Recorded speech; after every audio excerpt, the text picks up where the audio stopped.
Piltover versus Demacia. Piltover coming up in after a win. Demacia after a crushing defeat. Will they be able to come back? My name is Paddo, and with me on the mic today is going to be AteaTree. Good evening, Summoners, and thank you for joining us. We have Mr. Stiffles as the captain of Piltover and Fapotu as the captain of Demacia for this third game in our Saturday series here.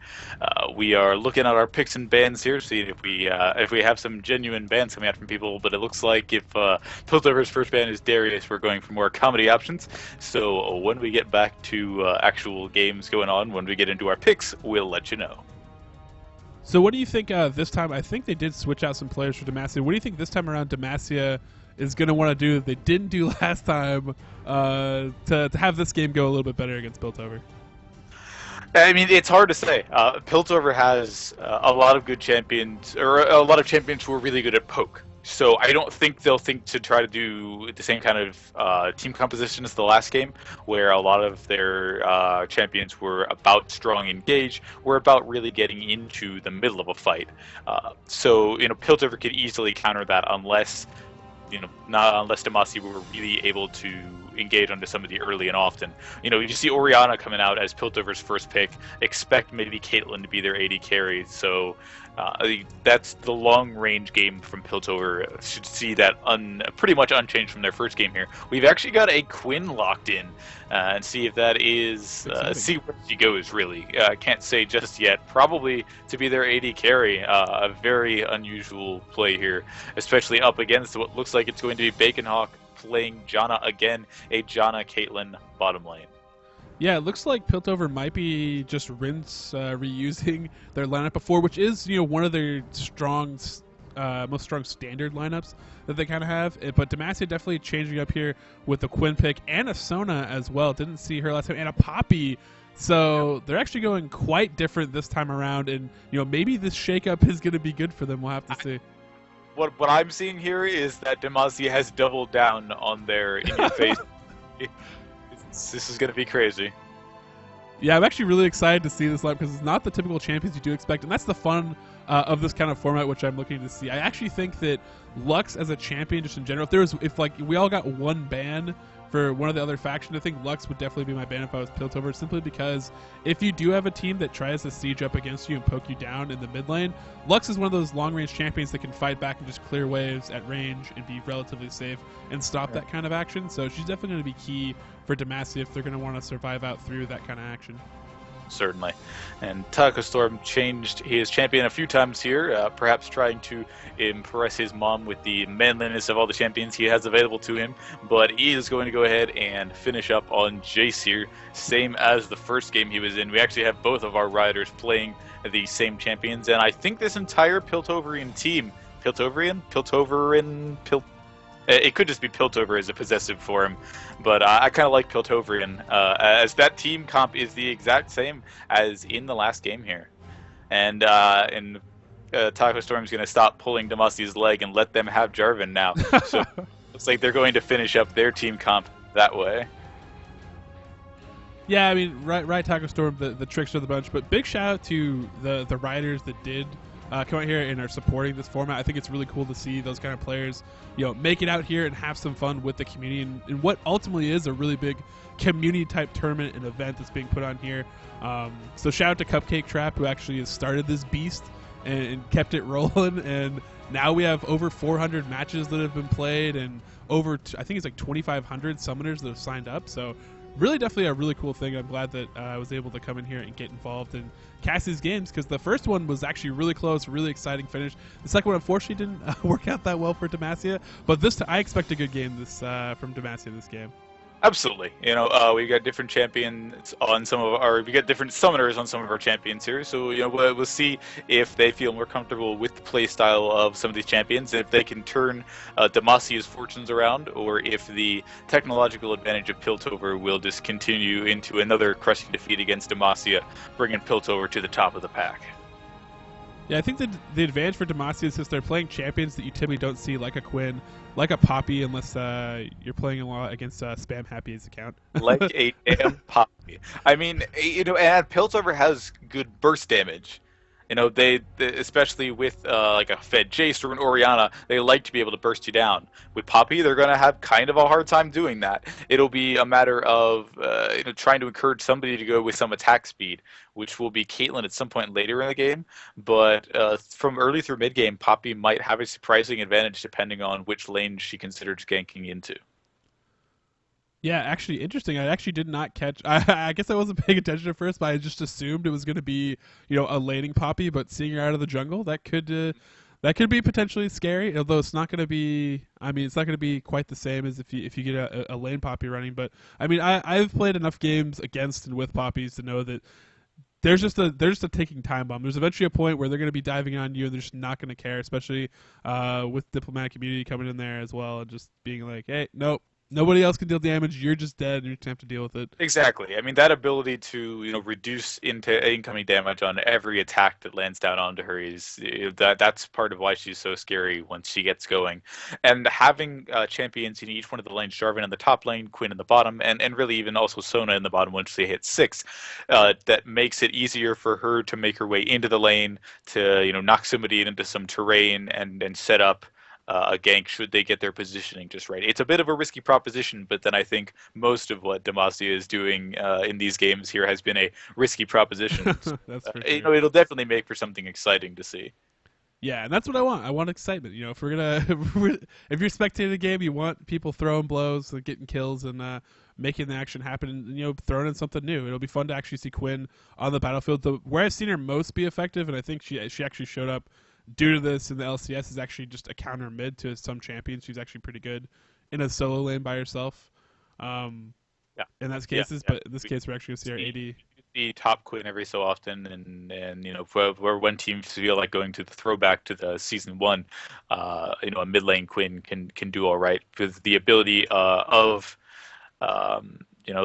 the blind being able to area damage some creeps, gives her some decent clear, kind of like when Ashe used to go mid lane with the volley. Yeah. All right, let's take a look at our Poppy versus Vi jungles. They're both they're both melee engage heavy champions, but the dash from Poppy not going to give quite the same utility as the Vault Breaker coming out from Vi, because that the passive being able to trigger it while doing other things versus having to be within a certain range. You might see Poppy have to flash in to even start and engage, and then if somebody if she just draws a flash out and her lane mate isn't able to combine off of that or catch on to it quickly enough, that could be a flash wasted from the jungler real quickly.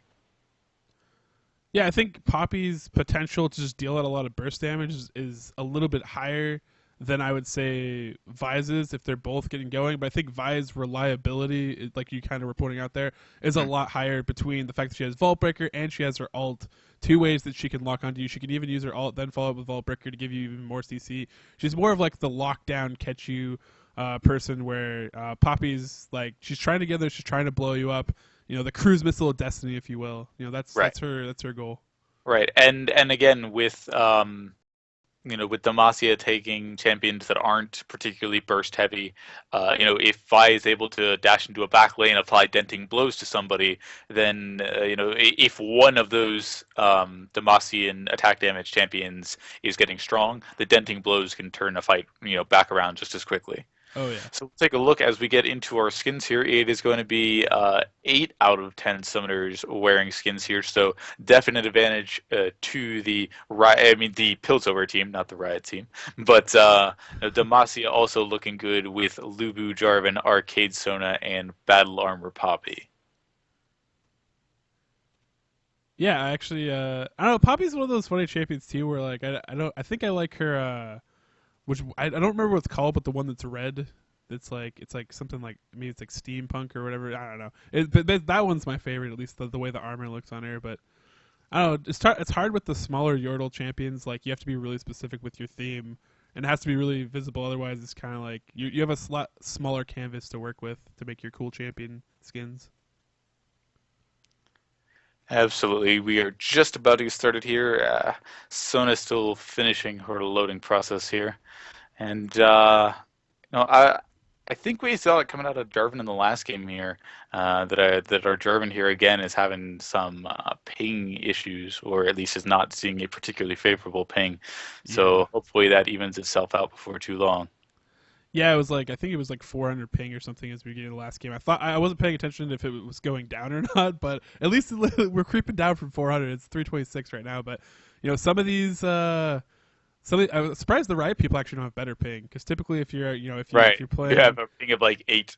yeah, I was actually playing off the Northwest server that Riot put up here near Washington, and if you play off that, if you're connected to that the Northwest server, you have like 11 ping. It's like Nice. it's the weirdest thing to play because normally there's a little bit latency, but when you have like 11 ping, like you can't miss CS. It's a fun time. Yeah.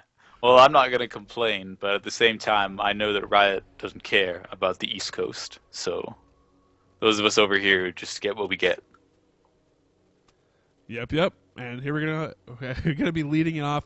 Luckily, like in these games that in MOBAs, it's not quite when you're not trying to hit a pixel for a headshot like in a lot of FPSs. You can have a little bit more latency and it's not quite as noticeable.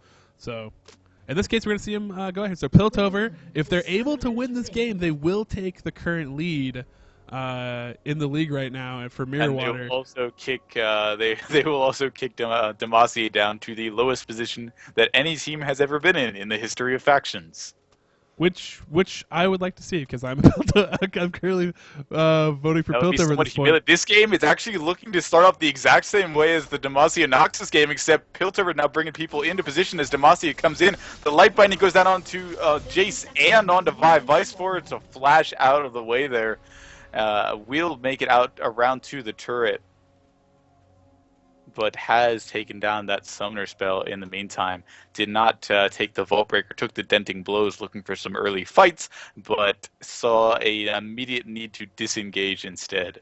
Yeah, so luckily for Vi, losing a flash on her is not going to be as big a deal since she is in the jungle. Right, by the time she comes out, she still has the Vault Breaker as the de facto flash. She can still push over walls and that sort of thing. Yeah, so and her jungle's not going to be disrupted. I'm surprised that Demacia every time they've come in here, luckily Vi not asleep at the wheel as like Darius was last time, but I'm surprised when they come in there they didn't quite have a plan to at least ward up their blue maybe, or just ward up in general to maybe make a play off of it. This kind of did invade. We're like, oh, okay, whatever, and then backed off out and took their own blue. Absolutely, both teams getting their junglers over to the blue buff at right about the same time here. Incarnate actually a little bit behind, having to heal up before jumping back down onto things. Poppy getting taken relatively low, but does clear out the blue buff. So each team starting at blue buff in each of these last couple of games. You're playing relatively safe with their jungle ganks. No level 2 tomfoolery just yet. So we'll see how it goes as Poppy trundles up towards the top lane, and everybody sails into the bottom lane here as well. Quinn getting the blind down onto Caitlyn almost immediately, putting down a little bit of extra poke damage, but Valor actually seeking out Janna instead. Yeah, Taco Storm's going to have to be careful up here because Poppy did save her smite, so she's actually going to be pretty quick off of this red buff level 3. And probably an extra level from Jarvan.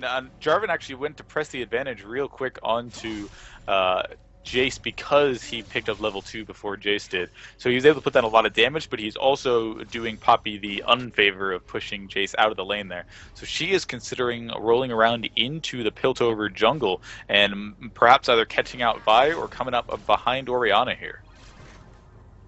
Yeah, we'll have to see what she does, but she's going to bide her time, at least in the meanwhile. Doesn't actually have a lot to go into. Riot Taco Storm deking out of that flag combo and not going to get caught here, although that was kind of clever. I think Faputu was trying to shade her that way so maybe Poppy could go in, but I mean really at this point you'd have to be there's not a lot of ways for Poppy to dive in and actually get a stun that's actually safe and not underneath the turret at that point, the way that lane's pushed up. So yeah, unfortunately for Poppy, just nowhere to really try to pull off a gank, even though the only place that would give her position to come in for a gank is the bottom lane, and that is currently pink warded by Bacon Hawk.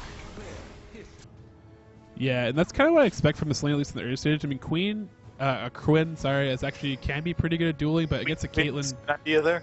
What? Just I say Quinn, just pitching a skin idea right there. Yeah, there you go. Do it.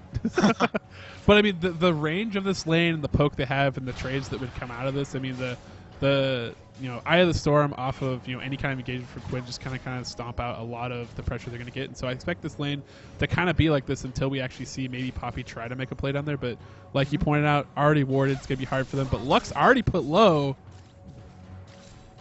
Yeah, and he is going to be chased down. Vi trying to come in the light binding, and now the Lucent Singularity is going to cancel out that dissonance from Orianna, and Lux will. No, Lux is actually going to flash her way back into Vi, and Vi is going to come in with the Ball Breaker. And Orianna auto attack will secure first blood. I think Lux got a little bit too tricky for herself. Poppy trying to come in and keep people from getting back to their lanes quickly, but will not be able to dissuade Orianna from going back to the mid lane. Now, based off the start with J4 actually having the Fortitude pot, it's really great early. It's going to get nerfed here pretty shortly in the next coming patches. But well, I mean, that and pots in general getting nerfed. Oh, yeah. They only going to be able to take 5 in a stack. No more 9 pot starts for particularly conservative mid laners. But the main thing is Taco Storm just kind of has to wait this one out. Now, as Poppy came up from behind the lane through the Piltover jungle, they're pushing down onto Caitlyn. Janna is able to get a little bit of disengaged, but the Quinn comes out, and Sona will actually pick up the kill onto Caitlyn, allowing Poppy, despite being dented blow, to go ahead and move back out of the lane. Yeah, that... from Demacia, counting off of that. I mean, Poppy doing an excellent job sneaking through Piltover's jungle, knowing that Vi was not in the area, coming through and making that happen. Yeah, I mean, that Howling Gale was pretty clutch, but just not enough. Might have liked to see the... Actually, did Caitlyn have Bear and Flash up right there and didn't use them? Mm-hmm, still does. She was concerned, especially at the point where Vi did come in. She thought maybe she could get away, tried to use the 90 caliber net, but Sona was able to put down a Q that was ultimately what took her out. Lux taking a lot of poke damage and trying to fight Orianna near the mid turret there, but is going to be poked hard enough that she's going to have to back out and start applying potions to herself. One of the biggest things that I think we were seeing in the bottom lane before that fight started, and my primary concern as to the long-term viability of this Demacian bottom lane, is that Quinn's base damage off of her abilities is just pretty low. Like, she can blind Caitlyn, but that blind does maybe 1.5 times the damage of an auto attack. And Caitlyn can respond back with the Piltover Peacemaker, which will still hit and do like double the damage of an auto attack. And Making Hawk just found out the burst damage that can come out, and that Eye of the Storm was late, and was like, I don't want any part of this, so she's going to keep her distance more. She was pretty bold in there. I think she was feeling pretty confident in their lane. Let's roll into him. Jarvan get a Dragon Strike over to the Demacian standard and be safe, but they put down a lot of hurt onto him. Poppy actually responding to that now because Vi snuck up through Poppy's jungle, and so Poppy is waiting on guard, but Vi will have completely backed off by this point. Lux actually being drawn out of the mid lane as well. This is another roam-heavy game here, or at least for Demacia. Let's see if Lux being out. They do have good time now. They have vision on the blue buff, but Vi was able to... no, she didn't even smite it out. She was able to take it around Lux anyway. Playing a little dangerously, but will have that smite available for when red buff comes back up. Yeah, that was pretty fortunate. Luckily, there was no wards down there. Otherwise, Lux probably would have had a pretty good shot at that. I think, what I was touching on a little bit earlier is the fact that Jace or Taco Storm was able to get through the early landing phase while without really dying or anything. So he's going to have an advantage coming back here, not having spent the 250 gold on the fort pot, since he has been able to stay relatively even. In CS, although J4 obviously pushing it right back up to the backline, but I expect Jace to catch back up as he's left. Yeah, absolutely. I mean, he's got his tier. He's going to have all the mana he needs to wave clear if he wants to use his skills to be more aggressive about it. And he's also got some armor, although Jarvan actually just picked himself up a Brutalizer, so those Dragon Strikes are really going to hurt. Vi's actually been cut up. Poppy knocks her into a wall.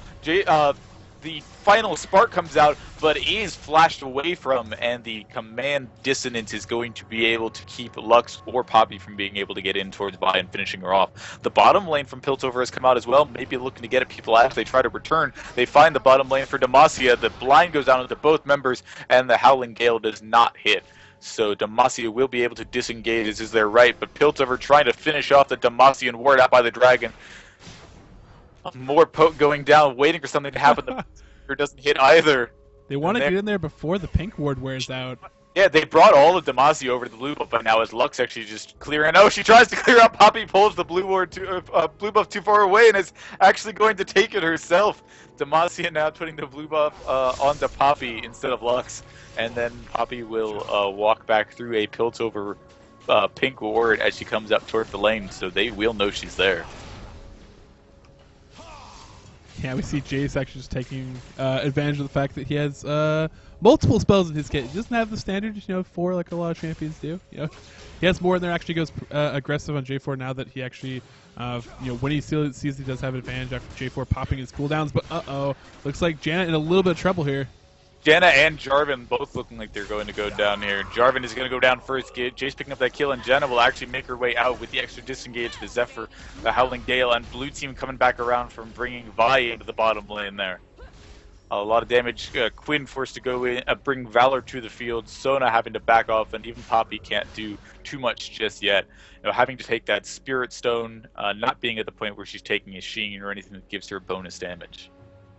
Yeah, so props to Baconhawk being able to get out of that sticky situation, and by providing good coverage, now they're actually picking for Dragon, know that bottom lane is low, and they should be able to go in there, should they be able to take this with a well-earned Dragon. So to Taco Storm for decisively winning an engage against Plutonian on Jarvan there. And he's definitely going to be able to push the advantage there. He's actually onto the turret already and has 100 out of his 750 bonus mana from his Tear of the Goddess, so he will be able to get Mirror mana right quick.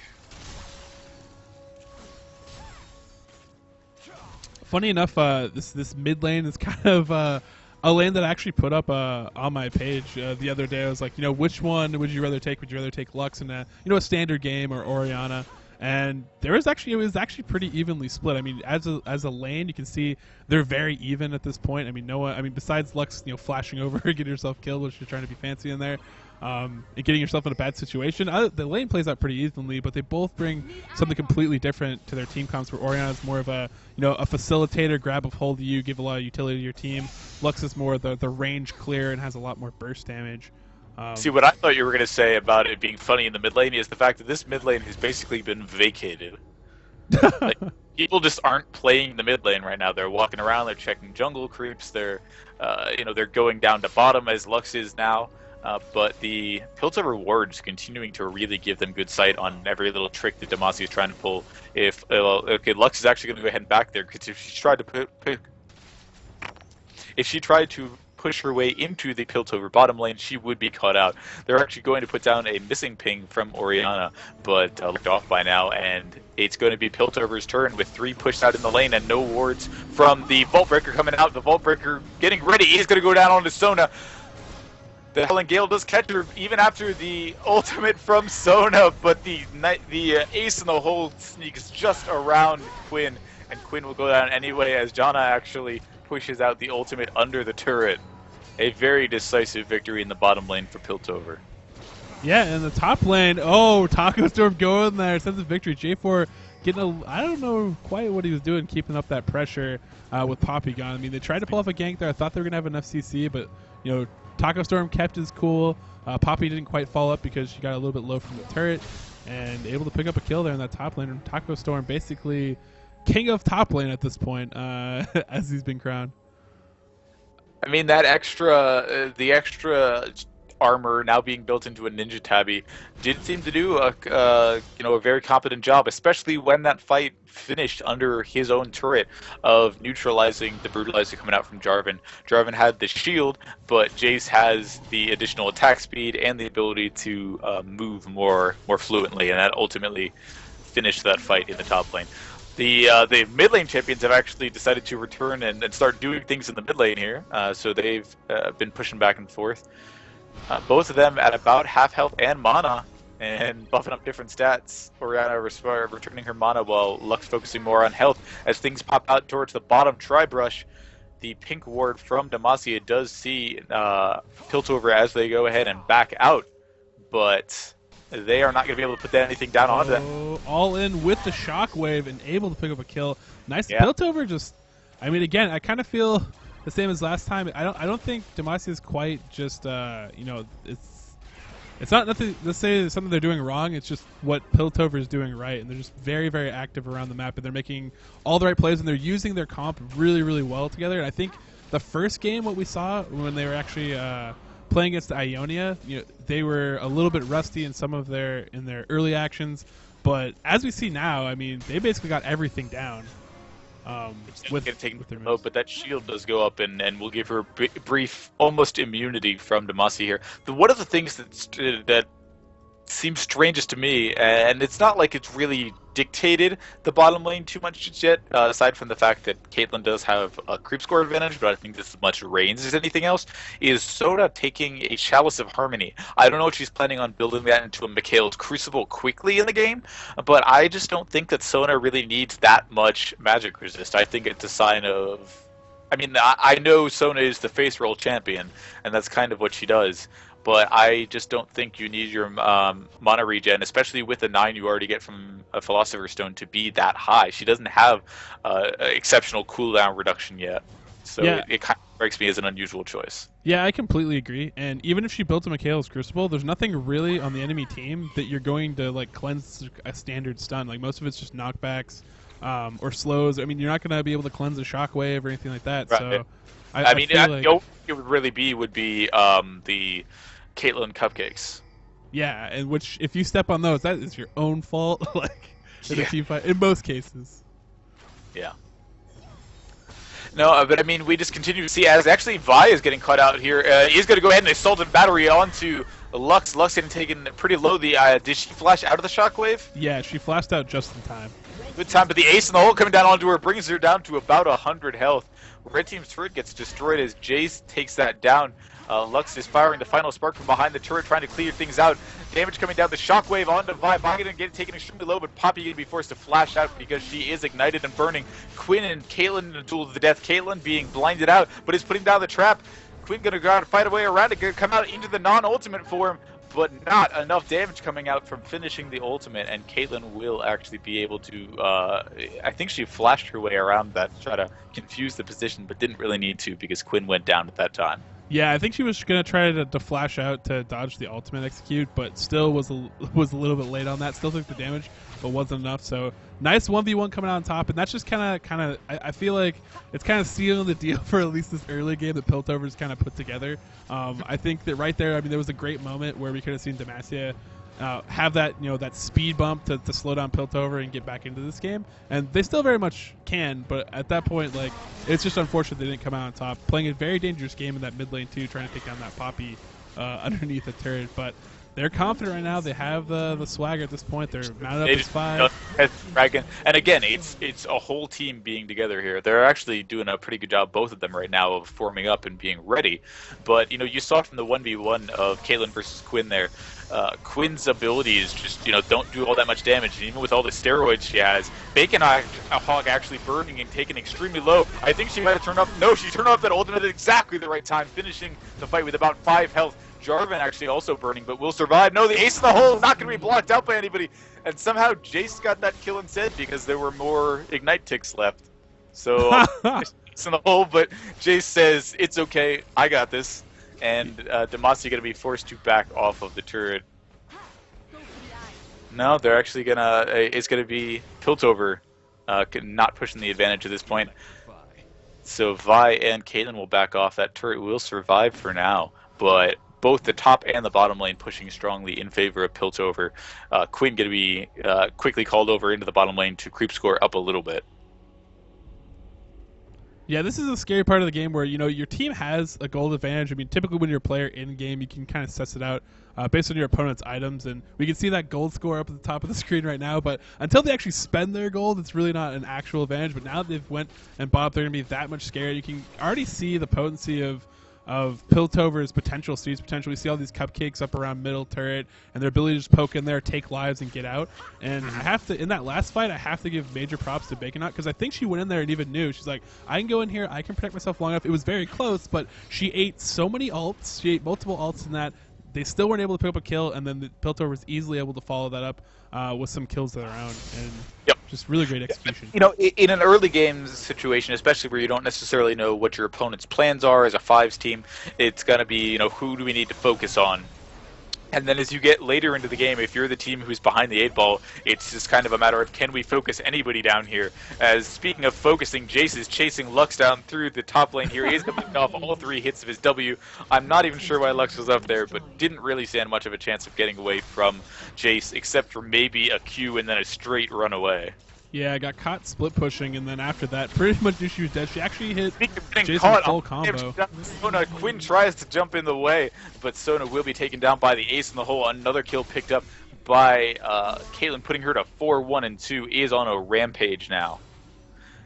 I have to give props to that diplomatic immunity. Vi is actually in the top lane, was able to pick up a kill on Jarvan, and then a quick double for Orianna as, yeah, Piltover just finishes the sweep here. Yeah, got a twofer with the shockwave in mid lane, and that made it pretty easy to pick up the rest of the kills. At 20 minutes into the game, it is a 13 kill advantage for Piltover. It is now 10,000 gold, which is a full third of the gold available. And Sona is the only Demacian with a kill. Yeah, you can see the power of Lux. They're able to turn away that push just by going in there and getting some extra clear power, which is nice for them, but they're losing the rest of their turrets. And the fact that Piltover's ahead now with the comp they have set up, I mean, it's gonna be Demacia's gonna be really hard pressed to slow the push that's about to come their way. I'm sad, guys. Somebody please cheer me up. Are you Demacian? No, I represent the Institute of War. I just like to see good games. Oh yeah, I mean, at the same time, it's like, yeah, I completely agree, but at the same time, I have to give a little bit of props to Piltover for better. And even with the crescendo coming out under the turret, Vi was able to flash out of it immediately afterwards. Does have the Mercury treads, could not be held long enough for that dance party. You know, no Battlecast Prime choke out there. The dance party is over almost immediately as Sona leaves the floor. That's just brutal, and Jarvan is actually going to come. Jarvan trying to chase down onto Orianna, but it's going to have to back up immediately after the command shockwave blunts his movement speed. Now, Piltover is doing a really good job of kind of blocking out or diminishing the abilities and the advantages that the Demacian team might have. The denting blows being placed effectively, the command shockwave being able to slow people from chasing, and then the long range from Caitlyn, allowing her to poke very consistently and effectively. Yeah, we're kind of running a similar stance with Lux too, where she finishes the Athenes and Holy Grail, but she really doesn't have a lot of AP still, yet again, and so she's really not that bursty. Piltover has enough of a lead that they have enough health and magic resistance stuff stacked up at this point that they can take her laser, and it's not going to be this, you know, the scary Lux that you're used to, where she lands light binding, and the next thing you know, your carry's in a lot of trouble, and you could get a pickup. Although get blinded, but Caitlyn will go ahead and flash her way out of the Demacian standard Dragon Strike combo. Poppy actually going to knock Caitlyn into a wall. This may be just the turn Demacia needs. We'll see if they can survive through the might of Vi and Jace here. Jace actually going to back off, hoping Vi can get out of on her own. The final spark does hit, but does not do that much damage. Vi being the one member of Piltover who does have magic resist, and the acceleration gate will come out to allow Vi to get away, but Poppy lands another stun. The command shockwave trying to keep people from getting too far in. Poppy actually tried to use the diplomacy, but is going to be taken down too quickly. Jarvan will go down immediately afterwards, and this is given enough time for Piltover to form back up, and will be chasing Demacia out. Demacia had a couple of good kills there, but could not disengage quickly enough after taking their spoils. Downtown. No, it's going to be something else. It's going to be a command attack instead from Orianna. I was actually expecting a move in with the form change and then a dunk. The light binding does come down, letting Lux get away for now. The accelerated shock blast does not hit, but she's going to be forced to flash the Q from Janna. The Zephyr comes down, everybody getting healed under the turret. Turret does not mean anything, and Piltover means everything. Another kill taken, now 20-3 in favor of Piltover. The mobility is so strong, and I have to give props to Pride on Vi, because there's been a few moments too where it's like, oh, it looks like she got caught out, but really it's actually stalled the enemy team long enough to hang around to get caught by the rest of Piltover. It happened there, and it happened earlier on. But it's like, she got caught by Poppy and Lux, but no, it's just buying time for the side. But yeah, I mean, she's really good at being able to do that. She has the denting blows in her kit. She has the shield passive that comes up. An ace in the hole doing a lot of damage down onto Sona, probably trying to give them enough space for, yeah, there it was. You saw Jace trying to poke out. They're really looking to get their food low before they, play with their food before they finish eating. Yeah, laser coming across, trying to slow us, but a little bit too late. Wait, it's going to be the command shockwave brings Jarvan back in after the kill on Sona is already picked up. An assault and battery down onto Quinn, bringing her out of the fight quickly. They will take down Poppy as a matter of attrition, and even the poke from Lux with the increased cooldown reduction is not enough at this point in the game. Caitlyn's actually going to go in exceptionally hard.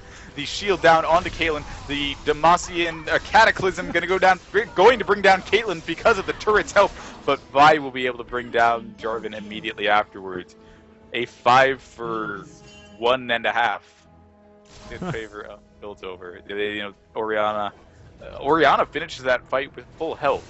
They weren't able to. It's one thing, and you look at their target focus as well per se, but it's much because Piltover's disengage is so good as because Demacia is having a hard time finishing anything. Taco Storm actually getting chased up by everybody. He is going to get slowed down by Quinn and ultimately brought down by Sona again. Yeah, that attack speed so strong, and it's not. Piltover has great mobility and chase, especially with John on the board as well, but in the gate and dissonance and stuff.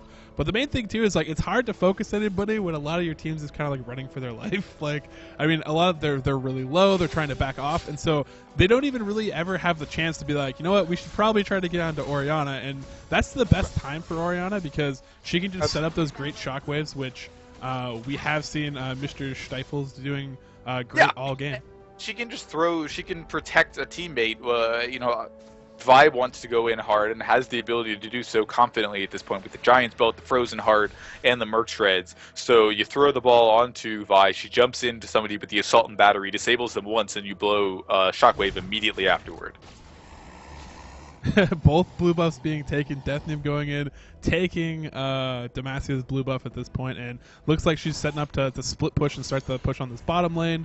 And if the rest of her team backs her up, should be able to take the naked inhibitor, but maybe just keep the lane push, and then they'll group up and take top. The chat, or if you have chat turned on for your spectator client, but each time Demasia's been getting wiped out, you just see Sona with the ... just kind of showing her wordless concern as Sona to do. But I have my ... about each time Piltover is finally taking, or Demacia is finally taking a kill at the end of this long engages, is that it keeps going to Sona. Sona up at 3 and 5 now, but at the expense of. Hey, that's why she went Chalice of Harmony, man. She got carried. She realized. Gotta be spamming those spells. The boots of mobility. She's gonna roam her way around.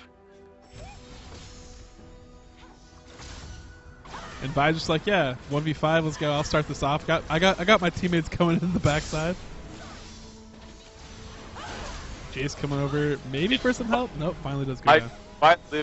Was able to get taken down, a reverse dunk coming out from Poppy, but the light binding is going to land down on Jace. Jace is going to be forced to use the Shock Blast instead, but the Dragon Strike will come out around that. The Ace in the hole coming down onto Lux, bringing her extremely low, looking for a Piltover Peacemaker, but it's not going to be there. Another attack going on to Sona as well. Sona and Lux getting taken extremely low. The final spark down onto Orianna taking a lot of damage. A light binding hits Caitlyn as well, but it's not going to be consequential enough. They will be able to continue as Jace takes down the turret, and the rest of the Piltover front line will just keep Demacia entirely inside the fountain. Yeah, as right Jace... now Piltover is sieging the fountain, and that usually doesn't happen in a lot of they're sieging turrets, but right now they're sieging the fountain, almost killing Lux onto the fountain. She's put so low. Caitlyn, no, it's Orianna going down instead, which is nice, but Janna will try to heal people back up as they look to disengage. Quinn getting taken extremely low. Janna maybe going to be able to fight off Quinn.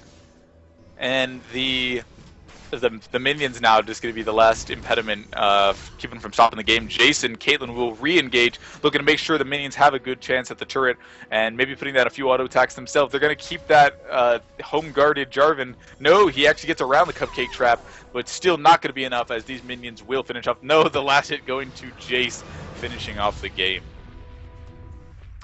So congrats to Piltover taking the lead now in factions, and Demacia going to have to go back to the drawing board. Piltover, the best team that ever was, and Demacia really got some pride to earn back. Yeah, so I am Paddo, and thanks again AteaTree for joining me up here to cast these games. I believe that is the last game for today, I believe. That's correct, but we'll be back starting at the same... Well, the Factions matches will be back starting at the same time tomorrow. Please join the Factions chat room in your League of Legends clients. Yep. located at the C/program files/Riot Games/League of Legends to get a good eye on who's going to be casting tomorrow's matches, where they're going to be, who they're going to be between. Please also feel free to check out Cupcake Trap's posts on Reddit and in the League forums. I will go ahead and try to find some links for you and post them into the chat so you know where you're going to. But other than that, I look forward to having you back with the factions matches again tomorrow night. And best of luck to all of you. Everyone have a great night.